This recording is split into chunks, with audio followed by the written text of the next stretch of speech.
15 seconds. I'm going to close the door. Yep.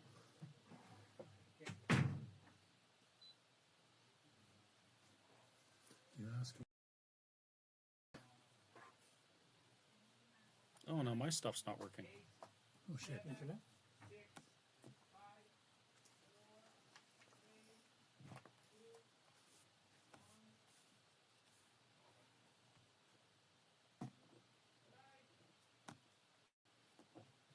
We're live.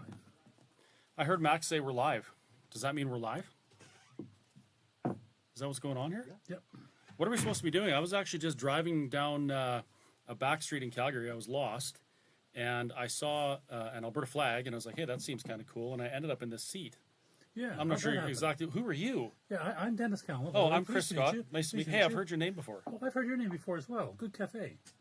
You know my cafe? I've heard of it. Oh, well, I know your I know your Value of Freedom. Ah, have you read it? I've read most of it, yeah. And I actually, I even ran it through AI. I ran it through Grok. I ran it through Claude AI, and I said, be really critical of this and find all the mistakes so I can call these guys and say, hey, you didn't do it well. Yeah. And that never happened. No, it's reasonably solid on the number side. It's we're going to do an updated version pretty quick. Yep. Once you get the transition plan done, and I don't know if Keith talked about that earlier, but I'm a co-lead with him on building that transition plan. Okay. And once we get that pulled together, which is a bit of an effort, there's somewhere around 40 people engaged in it right now.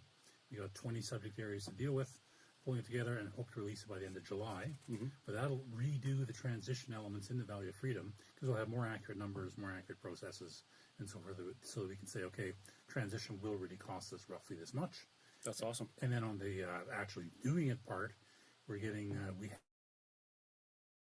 have a bunch of subject matter experts, guys who know their area, like whether it be air traffic control or oil and gas or whatever, that are actually saying, okay, this is how we would transition. And this speaking from a position of knowledge. So that's all coming in the next small number of months. That's pretty cool. So before we get more into that, I should do an introduction. And I'm sorry, folks, for the people that are watching my stream. It seems as though there's always technical issues, and the camera shows up that it's totally fine, and when I try and put it on the stream, it's not there. So if you're watching my stream and you can't see me or you can't hear me, head over to freedomcalendar.net or John Bolton's page. I think it's back up. Or I noticed the young may have it streamed on their YouTube as well, so you can find it elsewhere. So my name is Christopher Scott. I'm the owner of the Whistle Stop Cafe in Mirror, Alberta. And I just happened to accidentally find myself as the leader of another, I don't want to say freedom-minded, although we are freedom-minded, another organization that's dedicated to having conversations with Albertans.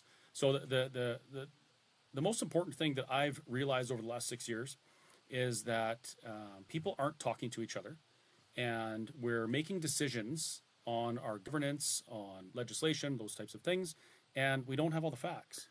Right? Most of the time, I think it's most of the time, people are making decisions and voting based on what somebody else said, and they fail to actually dig into it and listen, especially to the other side. So Let's Talk Alberta exists specifically to facilitate the conversation between conversation amongst Albertans about Alberta's future. Mm-hmm. And that's extremely important. It's critical right now because we're going to be asked a question on self-determination. Yep. Right? And it's not a constitutionally binding toothed question. It's a question that kind of opens the broader conversation, but it's a question nonetheless. Yes, indeed. And I believe that we have a responsibility to learn as much as we can. So we go into that when we go into that referendum, we make the best decision possible for Alberta. So that's who I am and why I'm here. And where did you come from, Dennis? I mean, you just kind of popped up, and then I saw the Value of Freedom, and I'd never heard your name before. So I have been following politics my whole life. I've actually been seeing how Canada is failing for, I'm going to say, at least 15 years. And my personal plan was to say, okay, this country is not working. Let me go elsewhere. And then I saw Pierre Poilievre come up. I have a lot of the right ideas. Can really eat an apple. You can really eat an apple and speak at the same time. That's the critical part. Amazing. And thought, well, we have a chance. Then the election came by. And then before literally it reached the Manitoba border, it was done and dusted. There's no way. And I was very, very angry. So I happened to go on X at that time.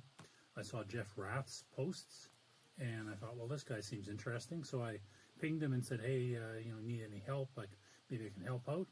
He and I got on the phone, and he said, well, can you write a business plan? Well, heavens, I spent 47 years in business, probably written 100 of the wretched things of various sizes. So I said, sure, I'll give it a shot. So we worked on that for about 6 weeks. And I did a lot of the analytics. Jeff did a fair chunk of the policy elements, and we pulled it together and published it, and that's where it came from. And then one thing led to another. Then people said, oh, would you mind coming and talk about it? Oh, by the way, would you help with the Constitution? Oh, by the way. And next thing you know, I'm sitting here in this studio talking to you. That's, well, I mean, one day I'm getting out of the oil patch because I was sick of the government interfering with my career, with my business. Mm-hmm. And I bought a restaurant in July 2019. Mm-hmm. Not the right time to be free of government interference in a restaurant.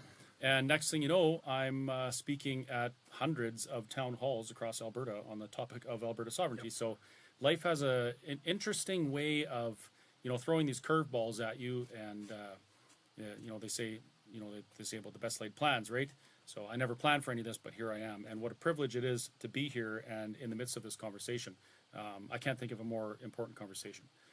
So I think the theme of this telethon is we're trying to raise awareness and raise support for the conversation around Alberta independence. Now, there are a number of third-party advertisers that the telethon itself is supporting.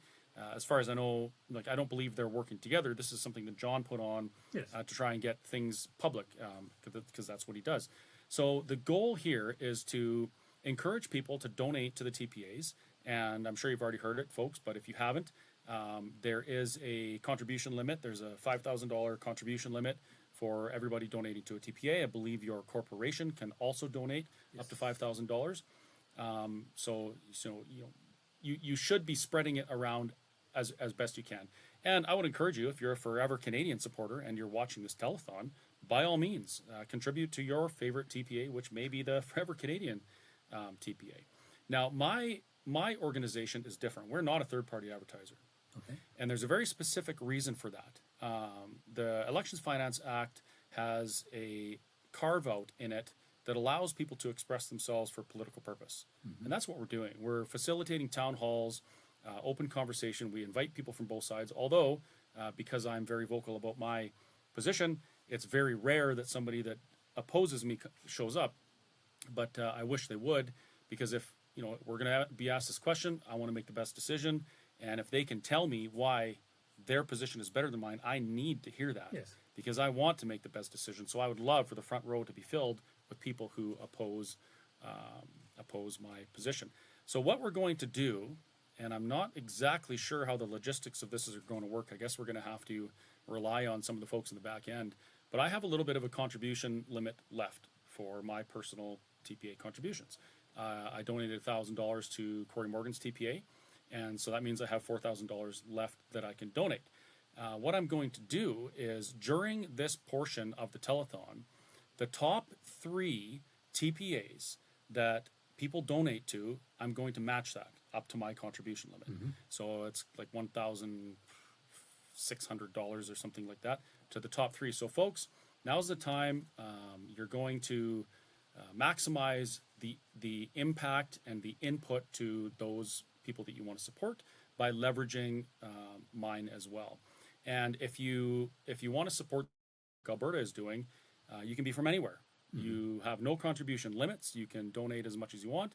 As a matter of fact, we had a donor fund us with a nest egg of $95,000 a few days ago, which allows us to go and book town halls and do all sorts of things. And people are going to see a rolling billboard within the next few weeks, and it's going to be a lot awesomer than the Forever Canadian Unity Mobile. Mm-hmm. So you can look forward to that. So that's right. Motorhome.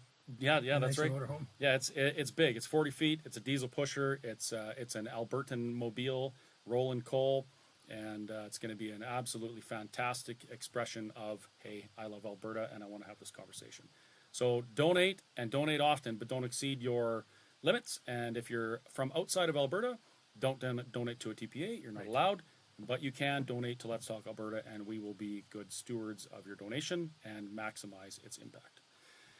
Now that that's out of the way, is there anything in particular you wanted to talk about, Dennis? Because all I really wanted to do is I wanted to come on and just answer questions. We've been doing that for months, and I have fun doing it, so we can talk about whatever you want, and then we'll do that. Well, there's a couple of things I wouldn't mind talking about. And first of all is I've been co-leading with Keith Wilson the development of the transition plan.